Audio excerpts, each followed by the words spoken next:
On February 14th, 2015, a panel discussion on freedom of expression featuring Lars Vilks, the Swedish cartoonist famous for his cartoons of Muhammad, and Helle Brix, a Danish writer critical of Islam, was held in the Osterbro neighborhood of Copenhagen, Denmark.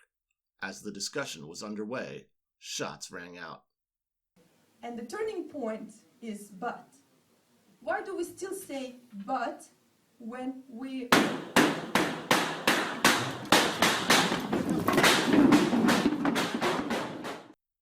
The shooter was one Omar El-Hussein, a young Muslim from Denmark of Arab descent.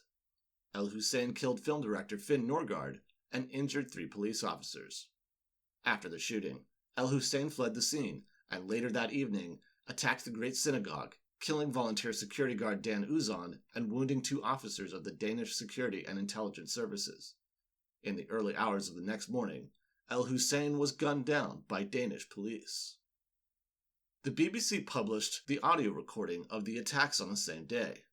5 days later, this chilling audio recording was used by an Islamic supremacist to threaten and terrorize a London synagogue.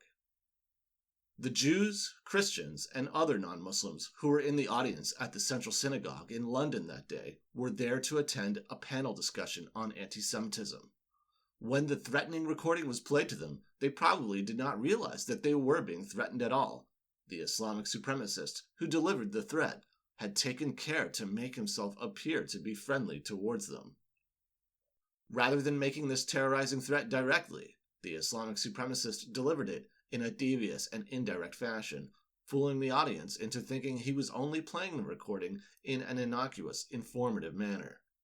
For us to understand what the Islamic supremacist's true intentions were, we have to know a little something about the Quran, about Surah 59, and the context of its revelation to Muhammad.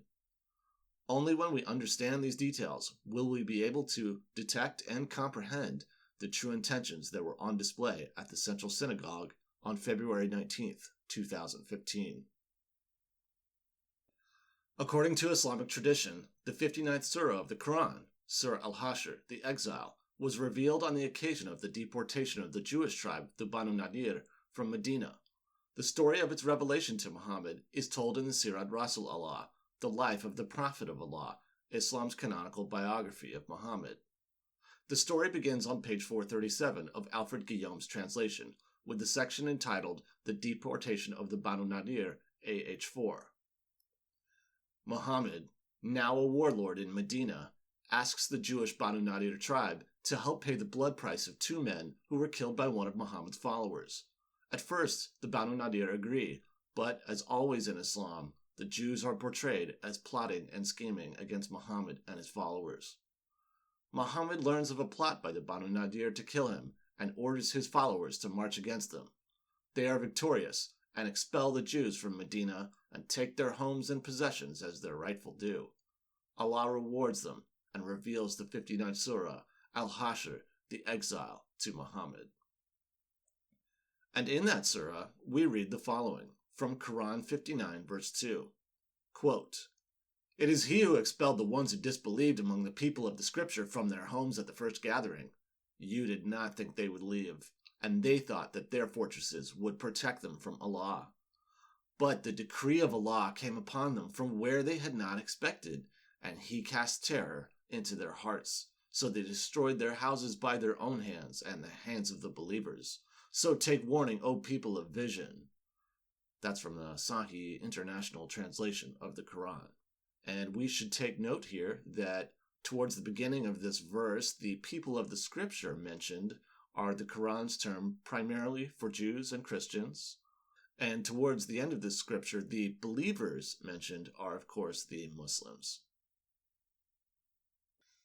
The line in bold above is what we want to keep in mind. Allah came upon them from where they had not expected, and he cast terror into their hearts. Upon first reading this, one might think that it would inspire Muslims to carry out jihad attacks in surprising ways. The attacks of September the 11th might be one example. Infidel airline security officials were aware of the possibility of hijacking, but what they were not expecting is for those hijackers to simply use the airplane itself as a weapon.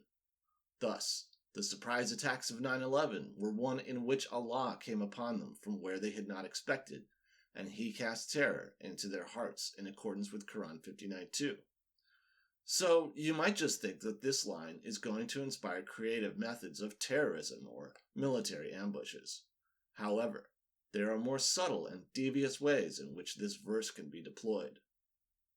An ambush doesn't have to be a military ambush.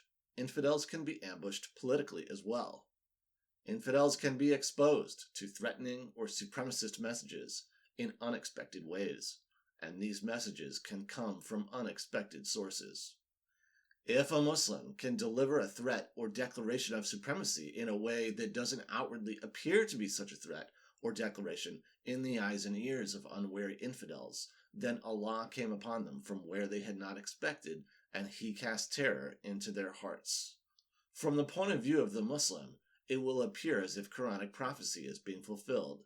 The infidels will be subjected to the terrorizing or supremacist message and feel its effect, but not realize that they are being threatened, the terrorizing message slipping under their radar undetected.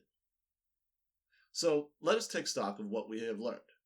Quran 59 verse 2 contains a verse which could inspire Muslims to make subtle threats against infidels, threats delivered in surprising, devious, or unexpected ways. And this verse was specifically revealed on the occasion of Muhammad's triumphant expulsion of the Jews from Medina. With these points in mind, let's look back to February 2015 and consider the following. As we saw at the beginning of this video, Omar al-Hussein carried out 2 attacks in Copenhagen, Denmark, killing 2 and wounding 5 more on February 14th, 2015, before being gunned down by Danish police. It seems quite likely that al-Hussein's martyrdom was on the mind of his brother Muslim, Maajid Nawaz, when, 5 days later, Nawaz strolled into the Central Synagogue in London to deliver a speech that his hosts thought was demonstrating his opposition to anti-Semitism. And doubtless, too, as he walked into the Jewish house of worship, the story of Muhammad's triumphant expulsion of the Jewish Banu Nadir tribe from Medina and the Quranic verses revealed on that occasion were on his mind. From Majid's point of view, as he took his seat to deliver his speech, Allah was very much in the room, and the spirit of his martyred Mujahid brother was with him.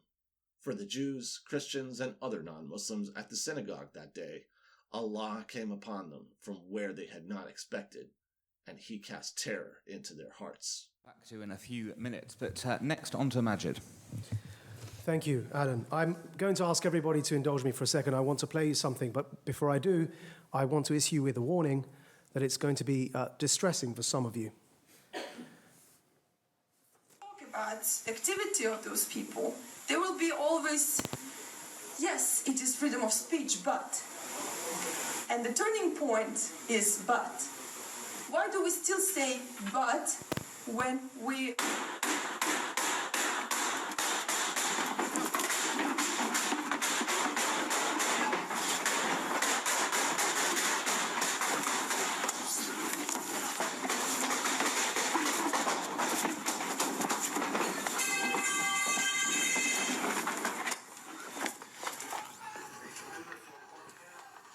I do apologize if that distressed anyone in the room. That is the audio from the Copenhagen shooting.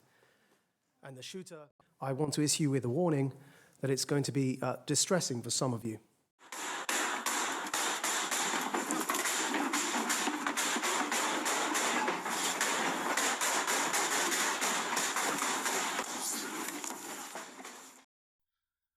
What Maajid Nawaz is doing here is using the recording on his phone to allow his brother Muslim, Omar al-Hussein, martyred some 5 days earlier in Copenhagen and now tearing hymens as a shaheed in paradise, to threaten the Jews at the Central Synagogue from beyond the grave. Allah will punish them by your hands, says Quran 9:14.